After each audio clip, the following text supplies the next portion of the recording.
बाकी इसकी आवाज़ सुनाता हूँ मैं आपको, देखो कैसी आवाज़ कर रही है। ठीक है,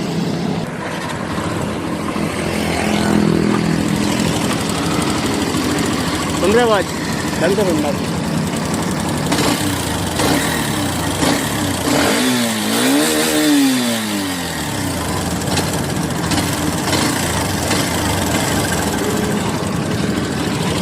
देख रहे भाई कैसी आवाज़ आ रही है इसमें से। इसको सर्विस कराए हुए 8 से 10 दिन हुए हैं, उसका टैबलेट फिर से ढीला हो गया। चलो इसका गियर बॉक्स में पतली क्या दिक्कत आ गई यार, लूज हो गया गियर बॉक्स। ये देखो